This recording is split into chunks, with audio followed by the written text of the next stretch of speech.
the topic which we are going to discuss right now is solid state from the chemistry of class 12, first chapter. So in this, everybody knows what is solid. So I'm not going to discuss about this solid, and we will discuss from types of solid. Types of solid.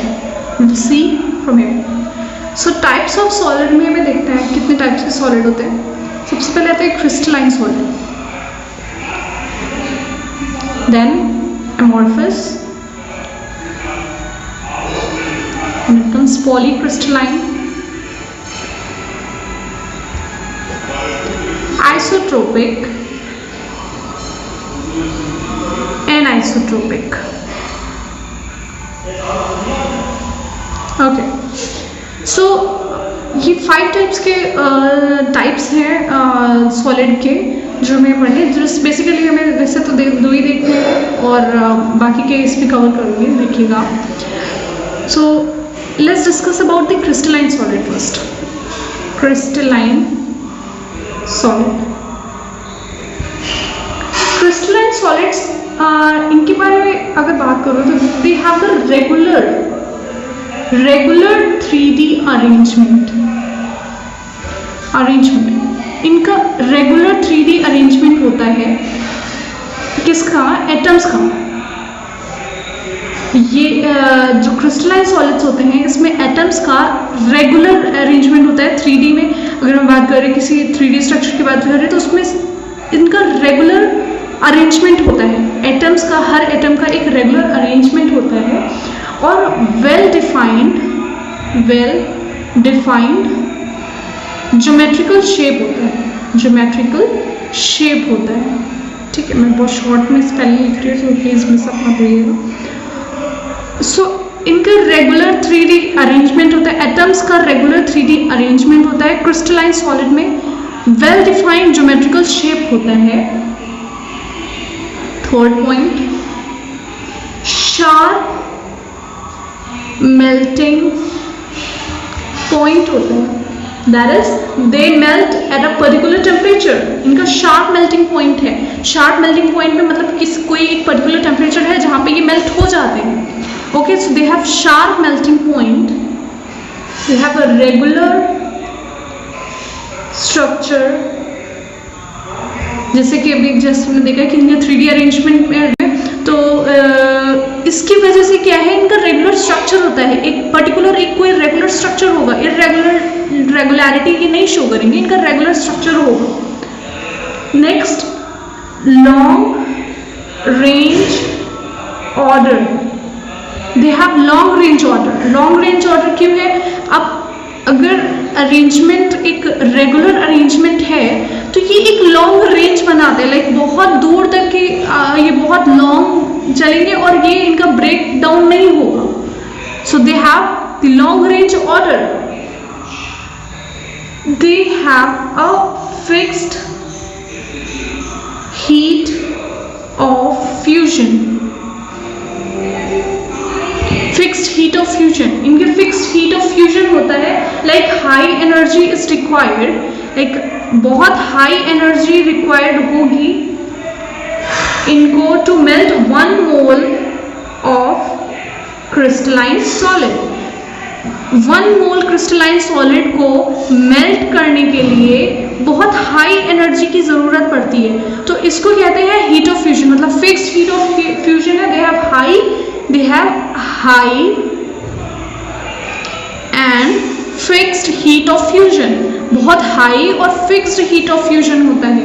Like बहुत ही ज़्यादा temperature देने पे 1 mole of crystalline solid जो है वो melt होता है.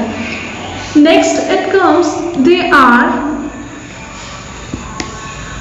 anisotropic in nature. Anisotropic क्या है? Like they have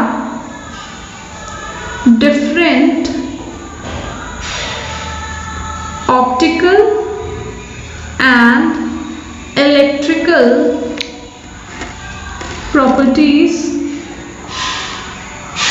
in different directions.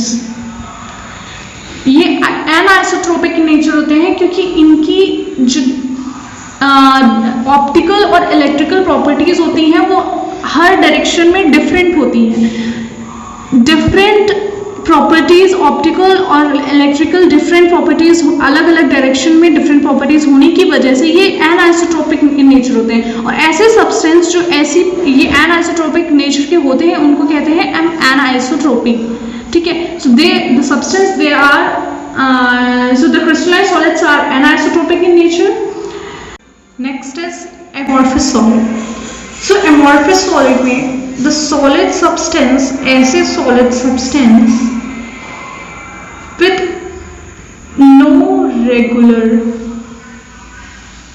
arrangement of atoms। ऐसे सॉलिड सब्सटेंस जिनके एटम्स का रेगुलर अरेंजमेंट नहीं होता है उन्हें कहते हैं amorphous solids.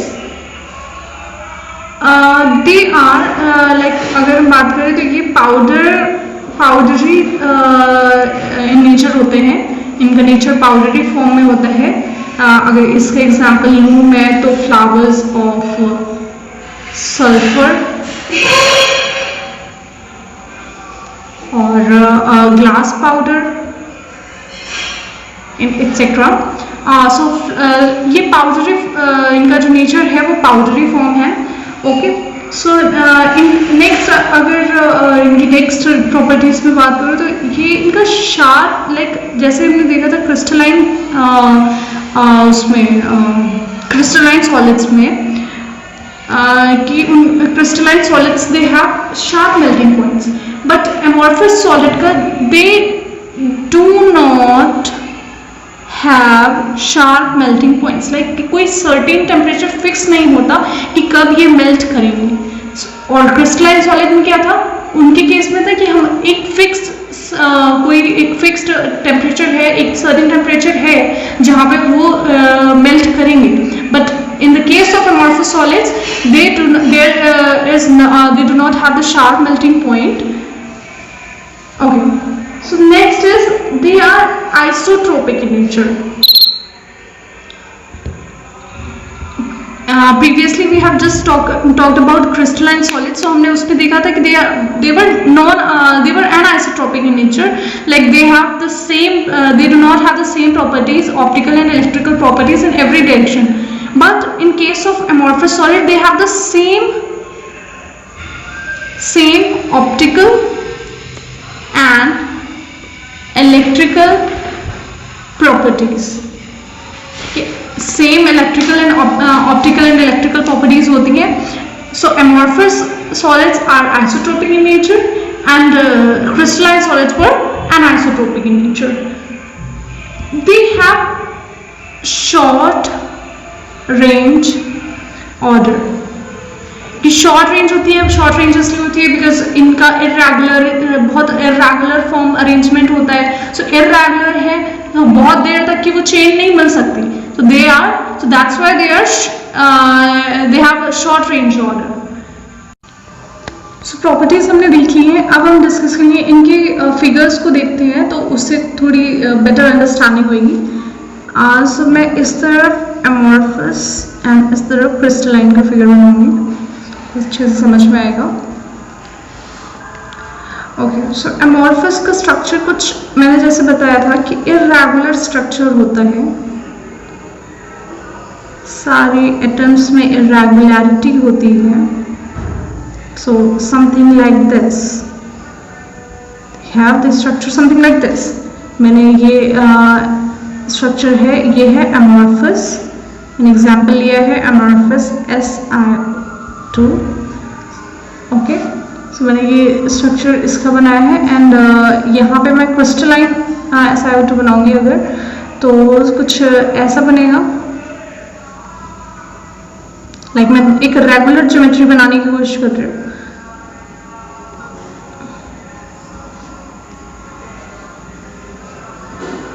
Something like this.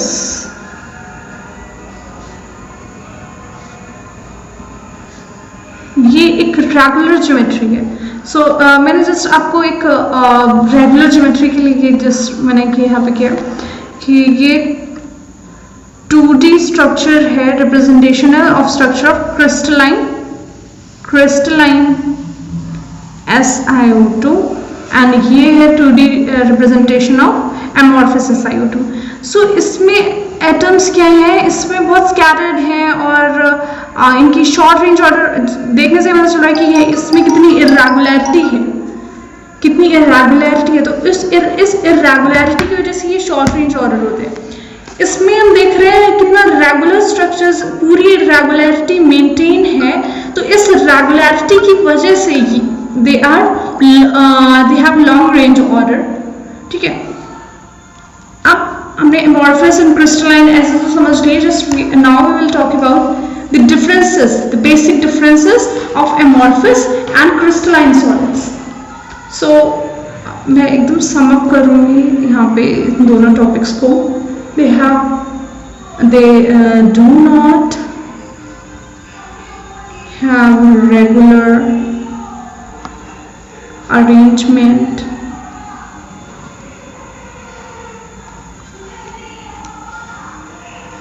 they have regular arrangement of atoms.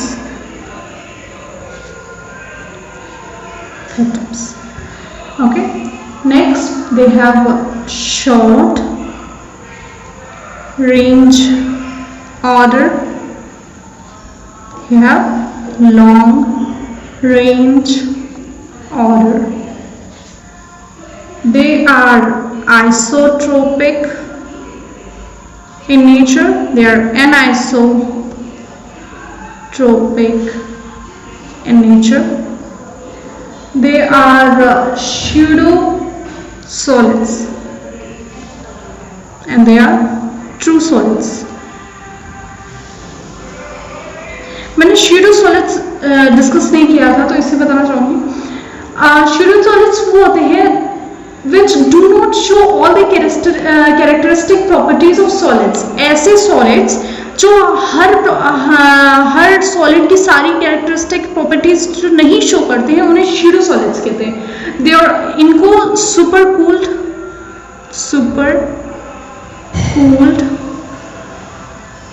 Liquids भी कहते हैं. So these pseudo solids which do not show all the characteristic properties of solids is known as pseudo solids. So amorphous जो होते हैं, amorphous solids जो होते हैं वो pseudo solids होते हैं. क्रिस्टलाइन सॉलिड्स जो होते हैं वो ट्रू सॉलिड्स होते हैं. True solids which show all the characteristic properties of solids.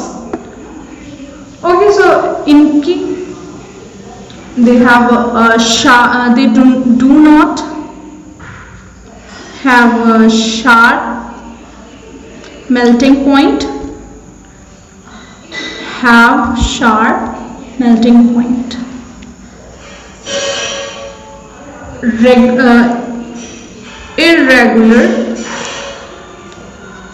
Irregular structure,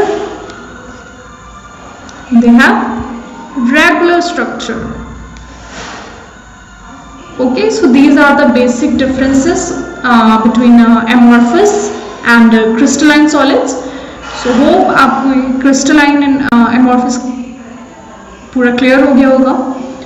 Here we discussed about the amorphous and the crystalline solids. In next video we'll see the further topics. Thank you so much.